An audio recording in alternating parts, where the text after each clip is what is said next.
Assalamualaikum warahmatullahi wabarakatuh. Selamat datang kembali di channel Radio Story. Masih bersama dengan saya Mas Alan. Untuk kisah kali ini masih melanjutkan dari kisah yang sebelumnya, yaitu kisah yang berjudul Pesugihan Tali Gantung. Sebelum kita masuk ke ceritanya, jangan lupa untuk like, komen, subscribe channel ini dan nyalakan juga lonceng notifikasinya agar tidak ketinggalan cerita-cerita dari channel ini. Dan seperti apa ceritanya? Mari kita dengarkan.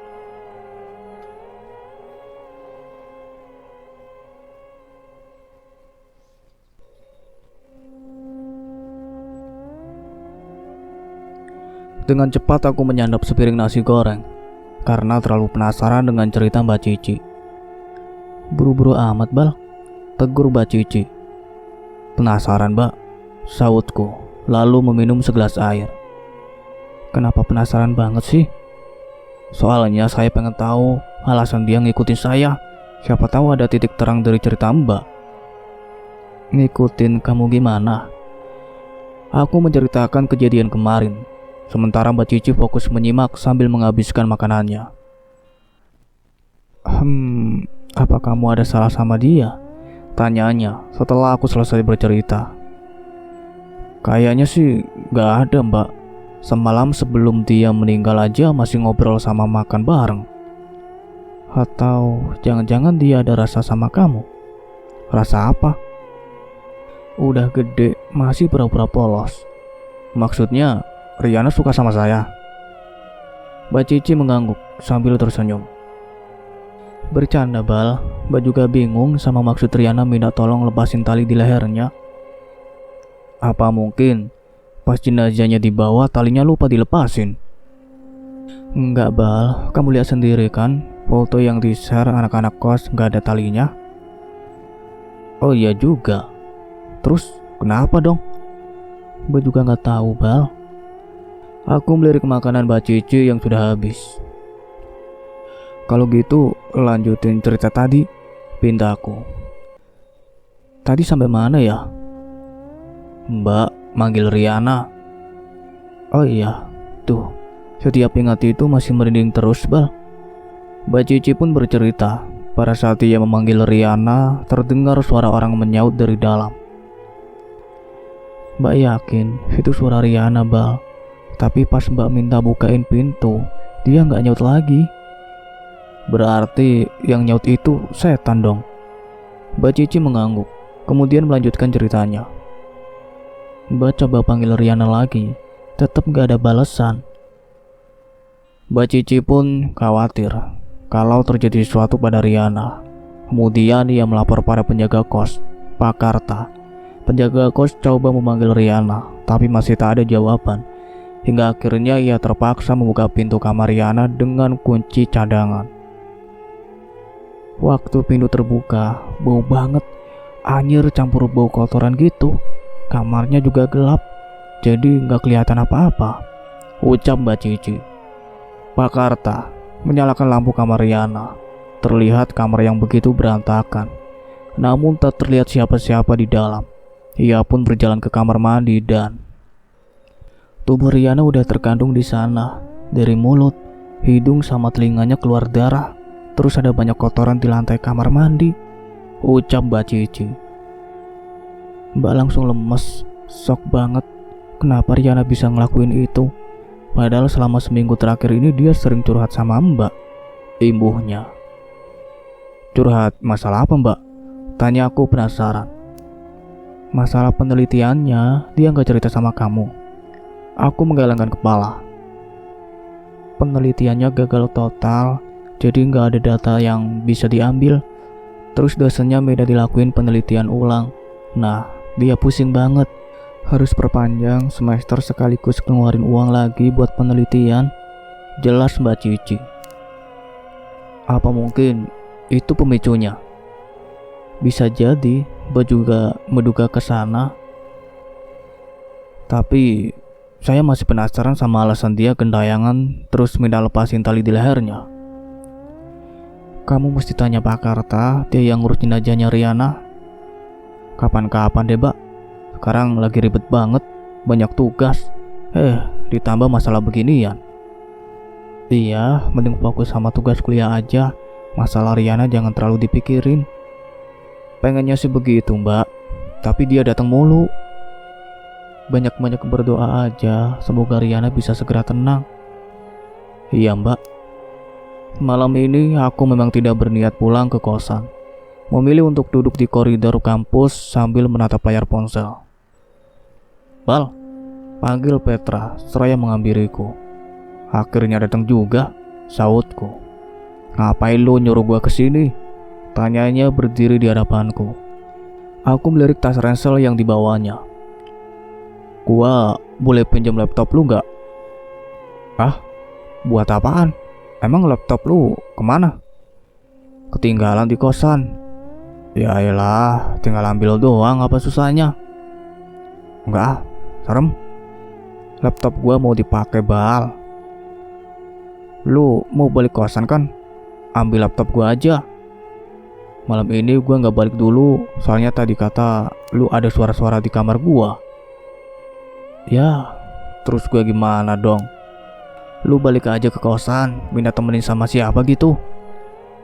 Temenin gua dong, Pet. Kagak ah, gua mau makan bareng temen kelas. Tuh, udah di WA.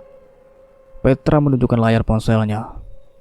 Ya udah deh, gue di sini aja sampai pagi. Lu yakin? Ucap Petra dengan nada menakut-nakuti. Yakin? Balasku sembari mengedarkan pandangan.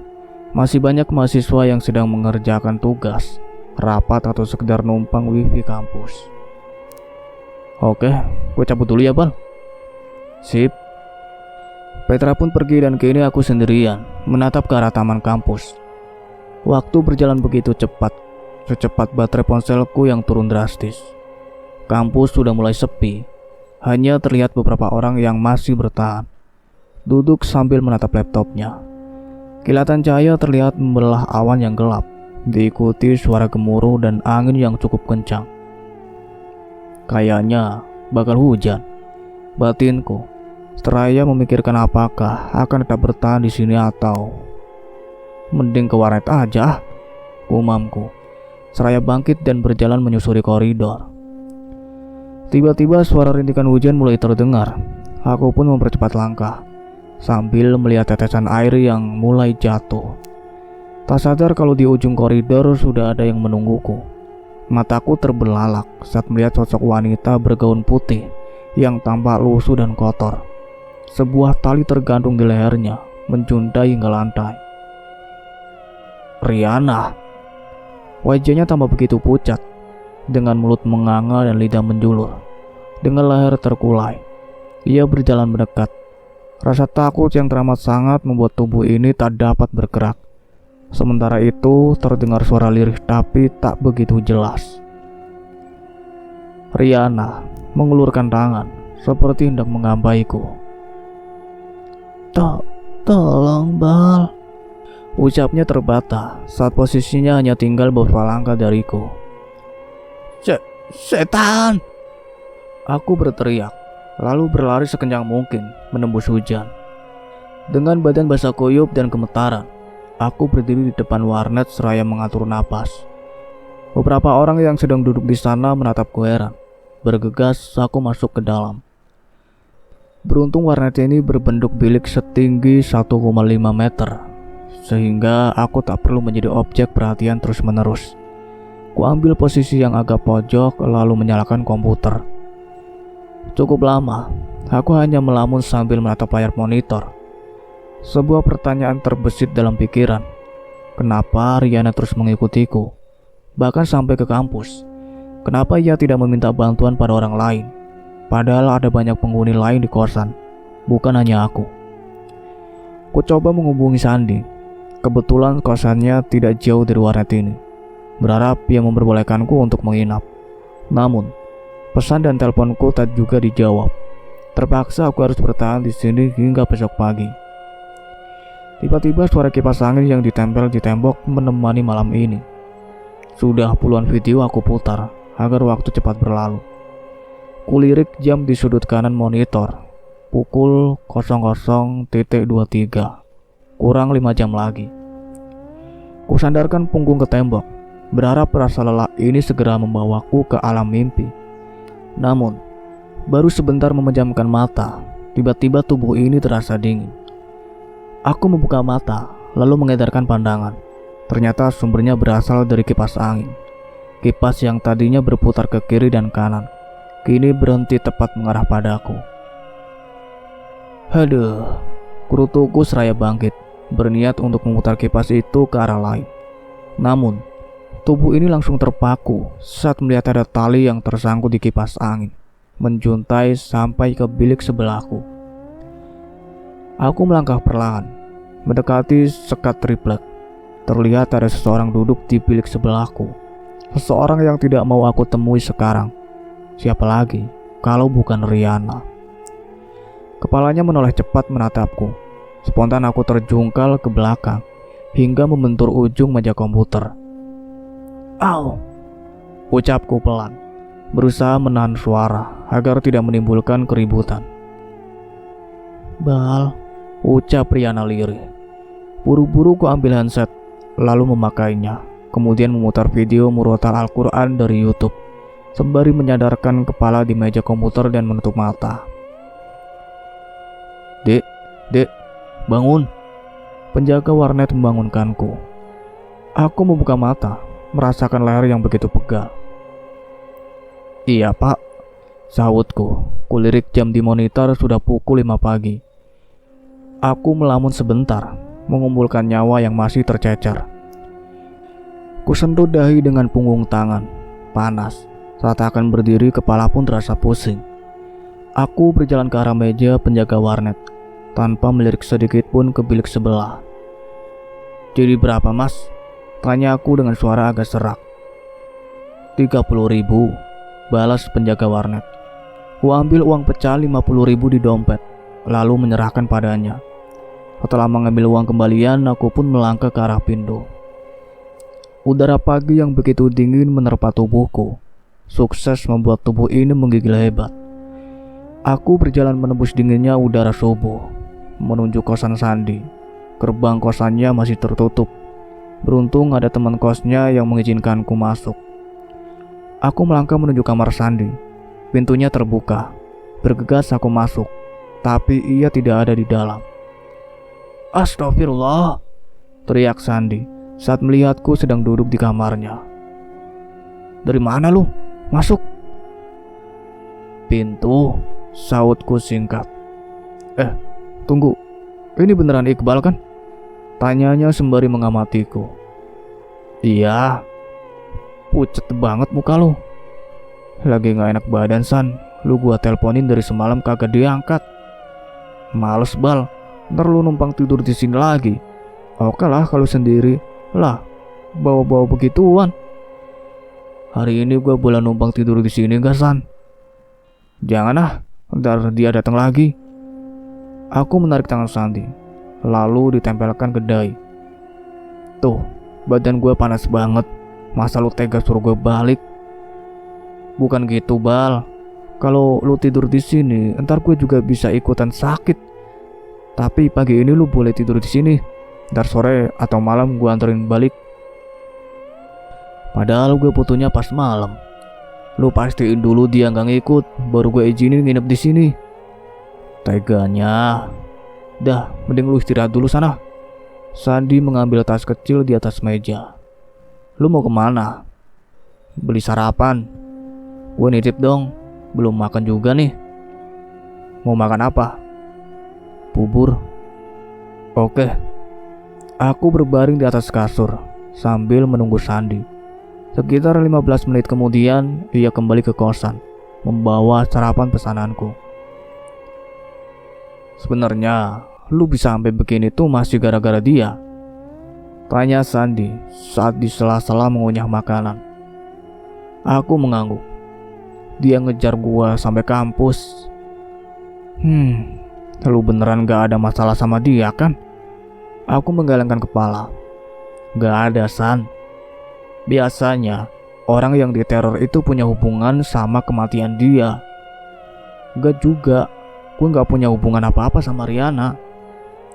"Jangan ngegas dong. Kalau lu gak ada hubungan, ngapain dia neror lu?" "Dia minta tolong San, bukan neror." Ya berarti tinggal ditolongin aja, simpel kan? Caranya? Lu deketin dia sambil tutup mata, pegang tali di lehernya, tinggal lepasin deh, gitu doang. Ngomong gampang, prakteknya gue lihat dia aja udah gemeteran. Kan tutup mata, gak lihat. Awalnya kan mesti lihat dulu posisinya di mana. Oh iya juga. Selesai sarapan, Sandi memberikan obat penurun demam. Ia juga mengizinkan aku meminjam bajunya, karena baju yang kukenakan masih agak basah dan bau. Kemudian, aku pun tidur. Aku mulai mengalami mimpi-mimpi aneh. Entah tiba-tiba berasa di ruangan yang cukup besar, melihat bola besar menggelinding ke arahku. Ketiban batu besar sampai mimpi berada di sebuah lorong panjang, tanpa pintu dan jendela. Bal, suara Riana terdengar menggema. Spontan aku menghentikan langkah, namun tembok lorong perlahan menyempit, memaksa aku untuk berlari menuju ujung lorong, tempat suara Riana berasal. Aku mulai kesulitan melangkah, karena lorong sudah semakin menyempit, hingga akhirnya tubuhku terhimpit tembok, tepat di ujung lorong. Riana berdiri di hadapanku, dengan wajahnya yang begitu menakutkan. Lu mau tahu rasanya, Bal? Setelah ucapannya itu, tembok semakin menyempit, hingga aku mulai kesulitan bernafas sesak. Begitu rasanya, Bal, bisik Riana. Bal, Bal. Sandi membangunkanku. Spontan aku langsung menarik napas panjang. Kenapa lu? Mangap kayak ikan gak ada air. Sesak, San. Balasku masih mengatur napas. Sesak kenapa? Mana itu badan kayak habis lari maraton. Banjir keringet basah dah kasur gua. Gua mimpi kejepit tembok, terus ada Riana juga. Astaga, dikejar sampai ke alam mimpi juga. Niat banget dia. Nggak tahu dah, San. Yang jelas sekarang gua haus. Tinggal minum tuh. Sandi menunjuk galon air di sudut kamarnya. Ambilin dong, San. Ye, manja. Ambil sendirilah. Aku pun bangkit. Kamar lu panas banget sih kalau siang, ucapku sembari berjalan ke sudut kamar. Namanya juga kosan murah. Lagian apa nggak tidur di kosan lu aja? HDAC plus kamar mandi dalam. Iya, tapi ada Riana. Aku meneguk segelas air. Bagus ada yang nemenin pas malam-malam. Jangan ngomong gitu, San. Ntar gue suruh dia tidur di sini. Jangan dong. Aku duduk di lantai, seraya mengambil ponsel di dalam tas selampang yang ku bawa. Ternyata ponselku sudah mati, kehabisan baterai. San, pinjam chargeran dong. Nggak usah ngeledek, kan lu tahu sendiri HP gue bukan iPhone. Oh iya, teman-teman kos lu ada yang punya nggak? Coba lu tanya ke kamarnya satu-satu. Kan lu yang ngekos di sini. Iya, tapi gue gak merhatiin HP mereka, Iqbal. Dah, mending lu gua anter ke kosan. Makan siang dulu, San. Gue lapar. Makan sore kali, Bal. Tuh, udah mau jam 3. Ya terserah lah. Pokoknya makan, ayo. Ajakku. Traktir. Oke. Setelah makan di warteg langgananku, Sandi pun mengantarkanku pulang ke kosan. Sampai sini aja ya. Ia menghentikan motornya tepat di depan gang. Sampai depan kosan dong. Kalian gua mau balikin baju lu nih, sahutku. Lu cuci dulu, laundry baru balikin. Nasib punya temen kagak punya empati. Aku pun turun dari motor. Nasib punya temen nyusahin, sahut Sandi. Dah, sono. Hati-hati, ada Sandi melajukan sepeda motornya. Tentu itu yang dari tadi kupikirkan. Riana. Semoga saja hari ini ya libur menerorku. Dari kejauhan terlihat pintu kosan terbuka lebar. Bergegas aku melangkah masuk. Ternyata sudah ada banyak orang di ruang tamu. Salah satunya adalah Petra. Lagi pada ngapain? Tanya aku seraya menghampiri mereka.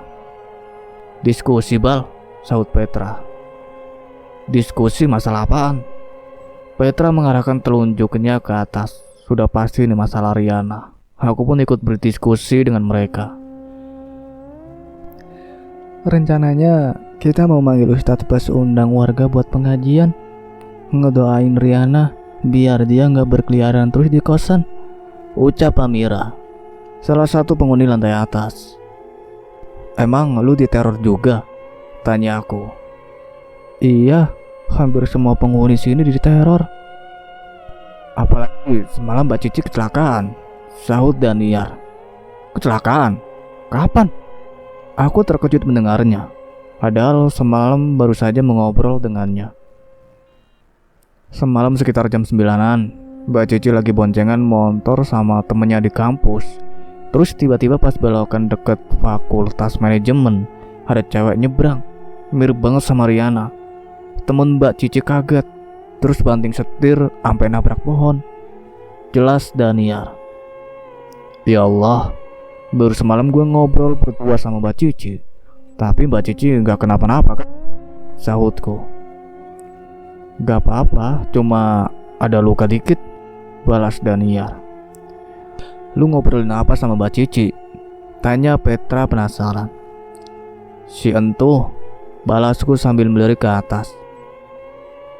Kayaknya dia tahu diomongin deh, makanya langsung meneror Mbak Cici. Gue juga semalam diteror, Pet.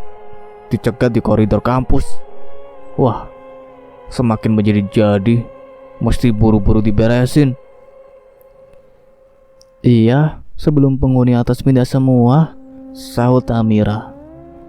Bapak kos sudah tahu? Tanya aku. Udah diizinin, sekarang tinggal kita patungan aja buat siapin makanan buat yang pengajian, balas Samira. Gue ngikut aja, ntar kabarin ya. Aku berbalik badan. Mau kemana lu, Bal? Tanya Petra. Balik kamar dulu, belum mandi nih dari pagi.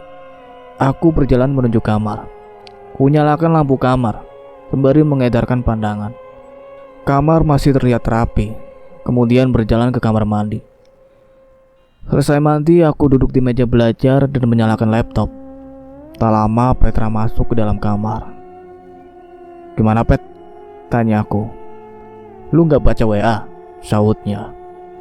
Astaga, aku baru ingat kalau ponselku masih kehabisan baterai. Kenapa? Tanya Petra saat melihatku berjalan ke kasur. Ku ambil ponsel di atas tas lembang. Handphone gua mati, belum di-charger. Bergegas ku sambungkan kabel charger pada ponselku. Jadi, iurannya berapa? Pengajiannya kan 3 hari, jadi iurannya 50 ribuan. Oh, oke. Bayar sekarang? Boleh, ntar gue kasih ke Daniar. Ku buka dompet, lalu menyerahkan uang pecahan 50 ribu rupiah. Petra pun keluar kamar, sementara aku melanjutkan mengecek tugas laporan. Terlalu asik duduk di depan laptop, tak sadar kalau hari sudah gelap. Petra, panggilku seraya berjalan ke kamarnya. Ku buka pintu kamarnya, kosong. Pet, panggilku, lalu mengecek kamar mandi. Kosong juga. Kemana perginya? Batinku seraya keluar kamar, lalu berjalan ke ruang tamu. Ternyata ia ada di sana duduk sendirian. Ngapain lu, Pet? Tanya aku, seraya menghampirinya. Ia tak sedikit pun menoleh, terus menatap ke arah televisi.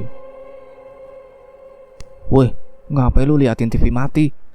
Aku menepuk pundaknya. Ia langsung menoleh dan memegang tanganku.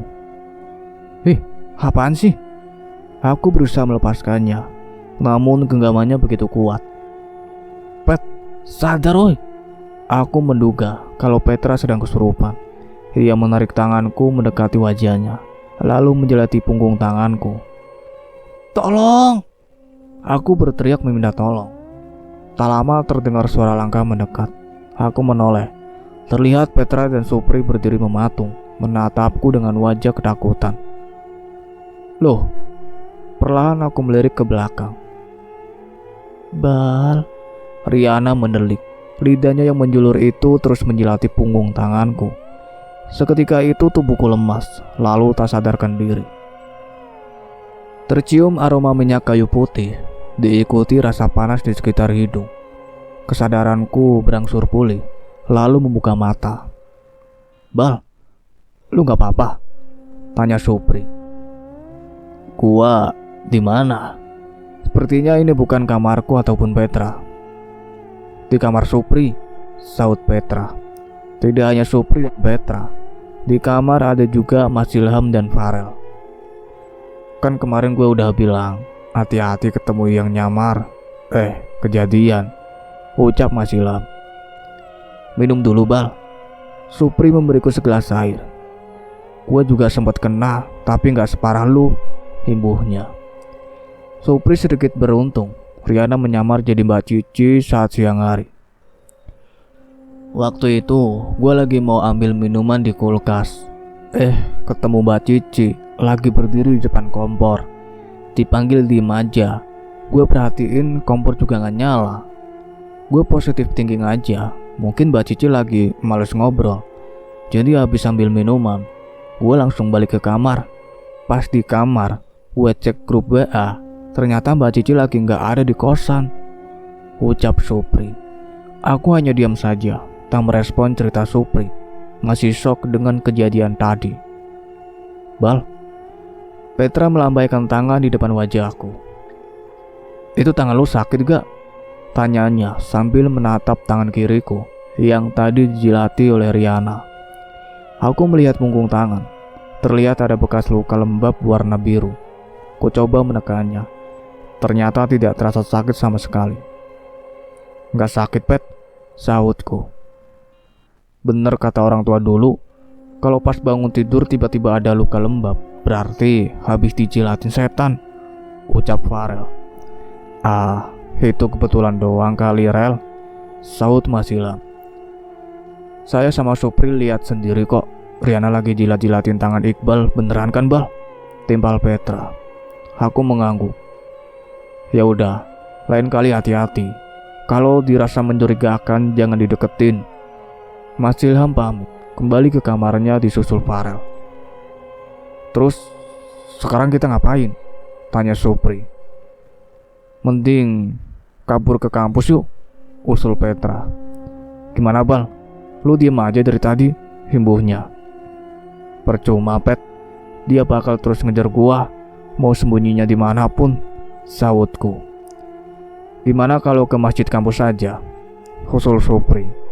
"Nah, ini bagus tuh." Petra tambah setuju.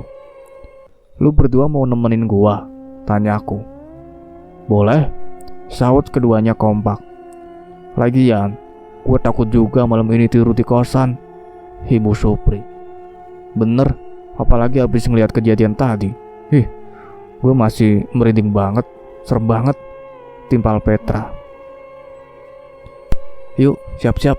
Supri mengambil jaket dan tas lempang. "Temenin gua dong," ucapku.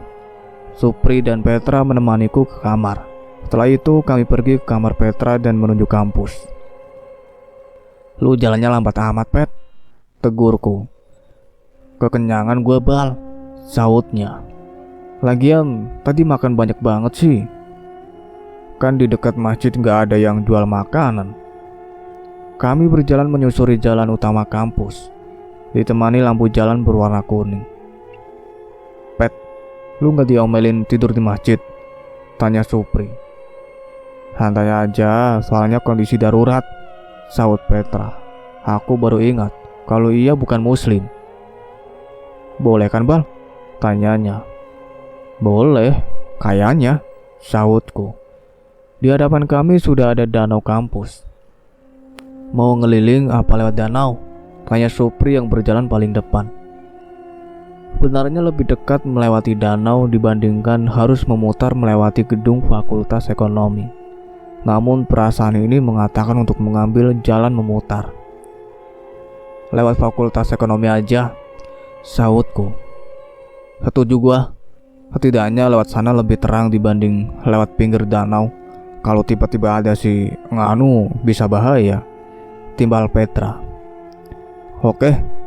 Supri berbelok ke arah gedung Fakultas Ekonomi. Kami melangkah dengan cepat melalui ruangan kelas yang kosong dan gelap. Beruntung semua lampu koridornya dinyalakan. Supri menghentikan langkah. Sontak aku dan Petra yang berjalan di belakangnya ikut menghentikan langkah. Ada apa, Pri? Tanya Petra. Bukannya di samping kiri itu gedung Fakultas Manajemen? Tanya Supri. Ya, terus? Kemarin Mbak Cici kecelakaan deket sana kan? Stop, nggak usah bahas di sini. Mending sekarang buruan ke masjid. Selaku karena takut kalau percakapan itu akan mengundang kehadiran Riana. Bener juga kata si Iqbal. Lu jangan mancing-mancing, Pri, saut Petra. Kami pun melanjutkan perjalanan. Kini hanya tinggal satu belokan saja. Masjid kampus sudah langsung terlihat setelah berbelok. Kami dihadapkan dengan jalan lurus dengan pepohonan di kanan dan kiri. Supri mempercepat langkah. Spontan aku dan Petra pun menyusulnya. Hingga kami berjalan sejajar. Tak ada sedikit pun obrolan. Fokus menatap masjid kampus yang sudah semakin dekat. Terdengar suara gesekan antara dedaunan. Padahal aku tidak merasakan ada angin yang berhembus. Tak ada satupun dari kami yang berani mengecek sumber suara itu. Lu nyium sesuatu nggak? Tanya Petra. Kagak. Dah buruan jalannya. Gua udah merinding, sautku semakin mempercepat langkah. Bal, panggil suara yang entah berasal dari mana. Lu denger gak? Tanya Petra. Denger, sautku dan Supri bersamaan. Lalu kami pun berlari kencang. Bal, itu di depan apaan? Teriak Supri yang berlari paling depan. Aku melihat ada kain putih yang melayang-layang di atas salah satu pohon di ujung jalan. Semakin mendekat bentuknya semakin jelas. Riana! Teriak Supri, lalu berlari sangat kencang. Jelas sekali itu memang Riana. Ia sedang memperagakan adegan gantung diri di salah satu batang pohon, sambil tertawa cekikikan dan bergerak tak beraturan. Aku dan Petra pun berlari sekuat tenaga, mengejar Supri, hingga kami tiba di area masjid kampus, lalu merebahkan diri di pelataran sambil mengatur nafas. Asli serem banget, ucap Petra. Iya, bisa-bisanya dia ketawa sambil gelantungan, saut Supri. Sebenarnya lu ada masalah apa sih sama dia, Bal? Tanya Petra. Lagi-lagi pertanyaan itu. Rasanya lelah sekali harus menjawab pertanyaan yang sama berulang kali. Padahal aku sendiri pun tak tahu alasan Riana terus mengikutiku. Aku sangat yakin tak pernah ada masalah dengannya. Hubungan kami pun tidak begitu dekat. Bahkan malam sebelum ia gantung diri, itu pertama kalinya aku makan dengannya. Bal, panggil Supri. Wait, sautku. Gue juga gak tahu kenapa dia ngikutin gue terus. Jangan-jangan dia suka sama lu, terka Petra. Kayaknya begitu, timbal Supri. Kalau dia beneran suka sama gua, harusnya gak gangguin gua terus, biarin gue hidup tenang, balasku seraya bangkit, lalu berjalan ke arah kamar mandi. Mau kemana lu? Tanya Petra. Kencing, sautku.